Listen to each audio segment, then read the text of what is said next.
Hello दोस्तों, how are you. मैं वैद्य Jagrut Patel, MD Ayurveda gold medalist. आपके लिए आपकी आयुर्वेद पढ़ने के सहूलियत के लिए मैं लेके आया हूँ आपके लिए आयुर्वेद विद्यापीठ सीरीज। जिस सीरीज में हम हर बार कोई ना कोई नए नए टॉपिक पे चर्चा करते हैं, आयुर्वेद के टॉपिक पे चर्चा करते हैं। और उस टॉपिक पे मुझे जो ज्ञान है वो आपसे मैं शेयर करता हूँ जिससे आपको आयुर्वेद पढ़ने में सहूलियत हो। दोस्तों, आज हम बात करते हैं आचार्य चरक ने जो 10वीं परीक्षा बताई है उसके बारे में बात करेंगे। आचार्य चरक ने विवंसान के 8वें अध्याय में ज्ञानपूर्वक ही समारंभम प्रशंसति कुशलाहा, ज्ञानपूर्वकम ही समारंभम प्रशंसति कुशलाहा, मतलब कुशल व्यक्ति आप जो ज्ञानपूर्वक समारंभ करते हैं, ज्ञानपूर्वक कार्य में प्रवृत्त होते हैं, मतलब पहले प्रॉपर एग्जामिनेशन करने के बाद कार्य में प्रवृत्ति होती है, उसको प्रशंसन्ति, उसको प्रशंसा करते हैं कि ये प्रॉपर मेथड है।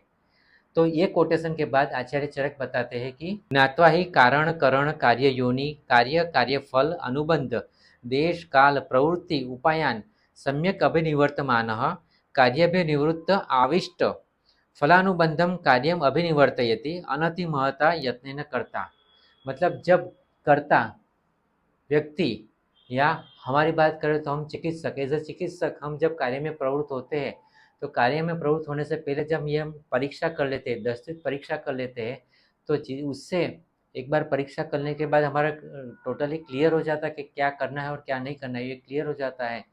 फिर हम जब कार्य में प्रवृत्त होते हैं तो अनति महता यत्नेन, ज़्यादा प्रयास नहीं करना पड़ता है सफलता के लिए, इजीली सफलता मिल जाती है। तो इसके लिए ये आचार्य चरक ने 10वीं परीक्षा बताई है। वैसे आचार्य चरक ने सूत्र स्थान में त्रिसूत्र आयुर्वेद बताया है। हेतुलिंग औषध ज्ञानम स्वस्थातुर परायणम त्रिसूत्रम शाश्वतम पुण्यम बुबुदेयम पितामह। हेतुलिंग औषध ज्ञानम, ये त्रिसूत्र आयुर्वेद जो बताया है उसी का ही विस्तार रूप यहाँ पे आचार्य चरक ने बताया है 10वीं परीक्षा में। हेतु परीक्षा, लिंग परीक्षा, औषध परीक्षा, इस ये 3 परीक्षा करने से हम आयुर्वेद का ज्ञान होता है और आयुर्वेद में चिकित्सा के लिए प्रवृत्ति कर सकते हैं। उसी तरह से ये 10वीं परीक्षा से भी हम आयुर्वेद में चिकित्सा के लिए प्रवृत्त हो सकते हैं। तो ये 10वीं परीक्षा क्या है? कारण, करण, कार्य योनि, कार्य, कार्यफल, अनुबंध, देश, काल, प्रवृत्ति, उपायान, ये 10वीं परीक्षा है जिसके द्वारा हम परीक्षा करके कार्य में प्रवृत्त होते हैं। तो पहली परीक्षा है कारण परीक्षा। कारण परीक्षा, कारण क्या होता है? आचार्य चरक बताए तत्र कारणम कारणम नाम यत् करोति स एव हेतु स कर्ता, मतलब जो कार्य में प्रवृत्त होता है, जो हेतु है वो कर्ता है, तो कर्ता को कारण बताया गया है। जो व्यक्ति प्रवृत्त होता है, मतलब जैसे हम चिकित्सा के व्यवसाय में, चिकित्सा के व्यवसाय में चिकित्सा में प्रवृत्त होना है तो तब कारण होता है चिकित्सक। वैद्य खुद अपना कारण होता है और वैद्य खुद चिकित्सा में कारण होता है कि जो चिकित्सा में प्रवृत्त होता है। तो पहले खुद की परीक्षा करनी है, वैद्य की खुद की परीक्षा करनी है चिकित्सा में प्रवृत्त होने से पहले। तो चिकित्सा में प्रवृत्त होने से पहले वैद्य की परीक्षा क्या होनी चाहिए? वैसे आचार्य चरक ने सूत्रस्थान के 9वें अध्याय में खुड़क चतुष्पाद में वैद्य के 4 गुण बताए हैं। दक्ष तीर्थार्थ शास्त्रार्थ दृष्ट कर्मा सूचि भिषक, बराबर। तो ये तो 4 परीक्षा बताई है। इसके अलावा बहुत सारे पॉइंट है कि जो वैद्य को खुद के लिए देखना जरूरी है। जैसे कि पहला है पर्यावदात श्रुतता, मतलब शास्त्र का ज्ञान पूरा होना चाहिए, शास्त्र के श्लोकों का, शास्त्र विविध शास्त्रों का अध्ययन करना होना जरूरी है, तो पर्यावदात श्रुतता। सेकंड है परिदृष्ट कर्मता, मतलब चिकित्सा के पेशेंट पे जो प्रैक्टिकल एक्सपीरियंस करना है वो बार बार करना जरूरी है, उसको बार बार देखना जरूरी है। जब बार बार प्रैक्टिकल ज्ञान करेगा तभी उसको जो ज्ञान उसने पर्यावदात श्रुतता, मतलब शास्त्र में से जो ज्ञान लिया था उसका प्रैक्टिकल एप्लीकेशन जब बार बार पेशेंट देखेगा तभी उसको पता चलेगा, तो परिदृष्ट कर्मता। इसके अलावा दाक्ष्यम, कार्य में निपुणता होनी चाहिए। शौचम, पवित्रता होनी चाहिए। वैद्य के भविष्य व्यवसाय में पवित्रता होनी चाहिए, मन की पवित्रता और शरीर की, मन वाचा कर्म की पवित्रता होनी चाहिए, जिससे उसके कार्य में ज़्यादा प्रभाव पड़ेगा और वो पेशेंट का विश्वास जीत पाएगा। तो उसके लिए सोचता होनी चाहिए, पवित्रता होनी चाहिए। उसके अलावा है जितहस्तता, जो भी कार्य करता है उसमें उसकी निपुणता और जितहस्तता, उसको बार बार करने की प्रैक्टिस के कारण उसको कार्य करने में इजीली आसानी से वो कार्य कर सकना चाहिए, तो उस तरह से जितहस्ता होना चाहिए। और उसके बाद आता है उपकरणवत्ता।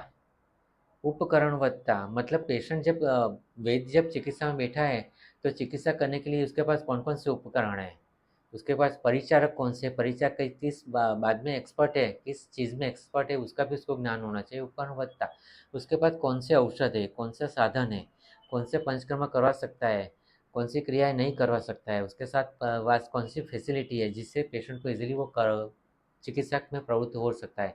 तो इसलिए उसका उपकरणवत्ता, उसकी भी उसको एग्जामिनेशन करनी चाहिए, उसको एग्जाम देखना चाहिए कि मेरे पास कौन से साधन उपलब्ध है। सर्व इंद्रियोपपन्नता, वैद्य की पूरी इंद्रिय साथ में होनी चाहिए, 5 ज्ञानेंद्रिय, 5 कर्मेंद्रिय, ये 10 इंद्रिय साथ में होनी चाहिए। और साथ में एकादश इंद्रिय में मन भी आता है, मन भी साथ में होना चाहिए।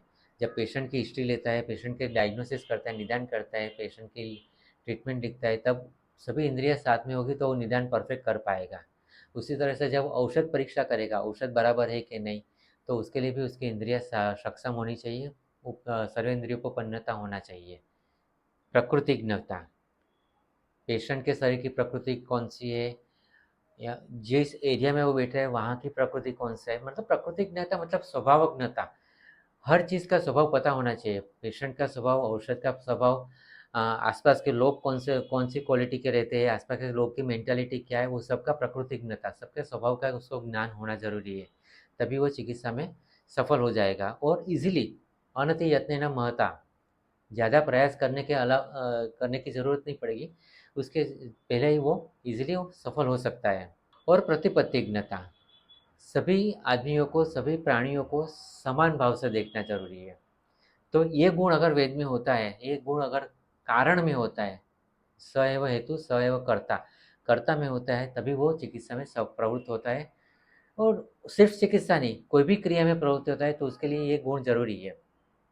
हम यहाँ पे आयुर्वेदिक ट्रीटमेंट की बात कर रहे हैं, इसलिए मैंने ट्रीटमेंट के बारे में बताया।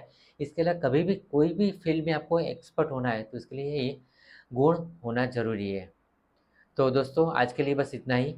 आज का ये टॉपिक आपको कैसा लगा मुझे ज़रूर से बताइए, और अपने दोस्तों के साथ शेयर कीजिए, लाइक कीजिए। और आपके मन में कोई सवाल हो तो मुझे ज़रूर बताइए, जिससे मैं अपने ज्ञान के अनुसार आपको मार्गदर्शन देने का प्रयास करूँगा। धन्यवाद।